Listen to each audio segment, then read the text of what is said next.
Hero का सच। तेनालीराम की कहानी। एक बार राजा कृष्णदेव राय दरबार में बैठे मंत्रियों के साथ विचार विमर्श कर रहे थे कि तभी एक व्यक्ति उनके सामने आकर कहने लगा, महाराज, मेरे साथ न्याय करें, मेरे मालिक ने मुझे धोखा दिया है। इतना सुनते ही महाराज ने उससे पूछा, तुम कौन हो और तुम्हारे साथ क्या हुआ है? अन्नदाता, मेरा नाम नामदेव है। कल मैं अपने मालिक के साथ किसी काम से एक गांव में जा रहा था। गर्मी की वजह से चलते चलते हम थक गए और पास में स्थित एक मंदिर की छाया में बैठ गए। तभी मेरी नज़र एक लाल रंग की थैली पर पड़ी, जो कि मंदिर के एक कोने में पड़ी हुई थी। मालिक की आज्ञा लेकर मैंने वो थैली उठा ली। उसे खोलने पर पता चला कि उसके अंदर बेर के आकार के 2 हीरे चमक रहे थे। हीरे मंदिर में पाए गए थे, इसलिए उन पर राज्य का अधिकार था। परंतु मेरे मालिक ने मुझसे ये बात किसी को भी बताने से मना कर दिया और कहा कि हम दोनों इसमें से एक एक हीरा रख लेंगे। मैं अपने मालिक की गुलामी से परेशान था, इसलिए मैं अपना काम करना चाहता था, जिसके कारण मेरे मन में लालच आ गया। हवेली आते ही मालिक ने हीरे देने से साफ इनकार कर दिया।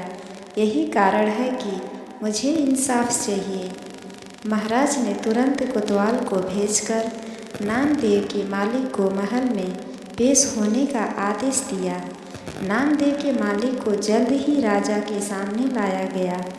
राजा ने उससे हीरे के बारे में पूछा तो वह बोला, महाराज, ये बात सच है कि मंदिर में हीरे मिले थे, लेकिन मैंने वो हीरे नामदेव को देकर उन्हें राजकोष में जमा करने को कहा था। जब वह वापस लौटा तो मैंने उससे राजकोष की रसीद मांगी तो वह आनाकानी करने लगा। मैंने जब इसे धमकाया तो ये आपके पास आकर मनगढ़ंत कहानी सुनाने लगा। अच्छा, तो ये बात है। महाराज ने कुछ सोचते हुए कहा, क्या तुम्हारे पास इस बात का कोई सबूत है कि तुम सच बोल रहे हो? अन्नदाता, अगर आपको मेरी बात पर यकीन नहीं हो तो आप मेरे दूसरे 3 नौकरों से पूछ सकते हो। वो उस वक्त वहीं थे। उसके बाद 3 नौकरों को राजा के सामने लाया गया। तीनों ने नामदेव के खिलाफ गवाही दी। महाराज 3 नौकरों और मालिक को वहीं बिठाकर अपने विश्राम कक्ष में चले गए और सेनापति तेनालीराम महामंत्री को भी इस विषय में बात करने के लिए वहाँ बुलवा लिया। उनके पहुँचने पर महाराज ने मंत्री से पूछा, आपको क्या लगता है, क्या नामदेव झूठ बोल रहा है? जी महाराज, नामदेव ही झूठा है। उसके मन में लालच आ गया होगा और उसने हीरे अपने पास ही रख लिए होंगे। सेनापति ने गवाहों को झूठा बताया। उसके हिसाब से नामदेव सच बोल रहा था। तेनालीराम चुपचाप खड़ा सबकी बातें सुन रहा था। तब महाराज ने उसकी ओर देखते हुए उसकी राय मांगी।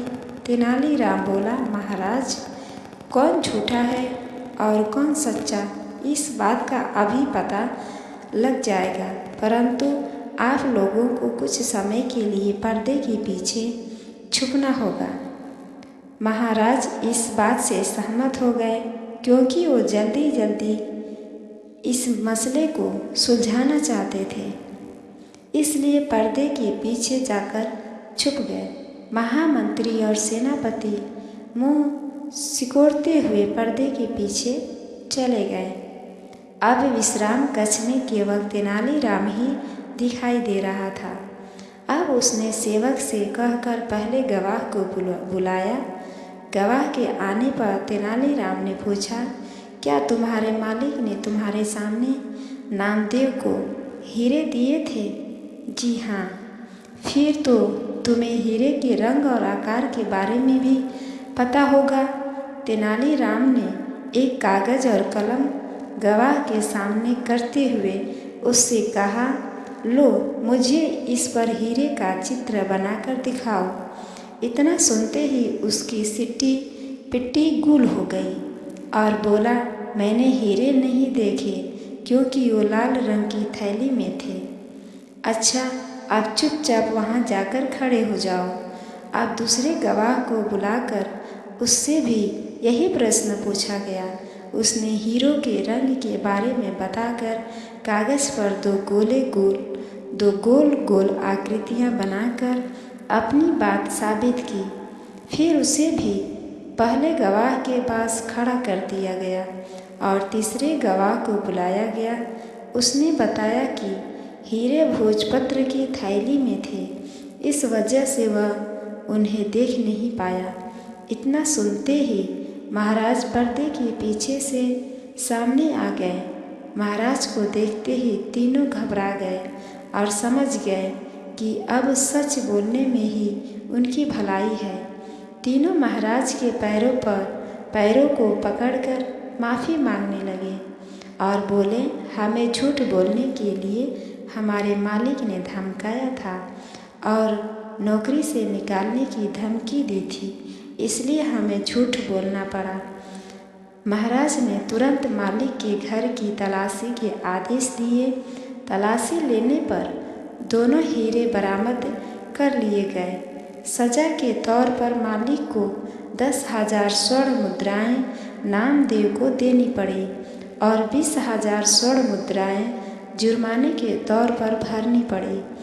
जबकि बरामद हुए दोनों हीरे राजकोष में जमा कर लिए गए। इस प्रकार तेनालीराम की मदद से महाराज ने नामदेव के हक में फैसला सुनाया।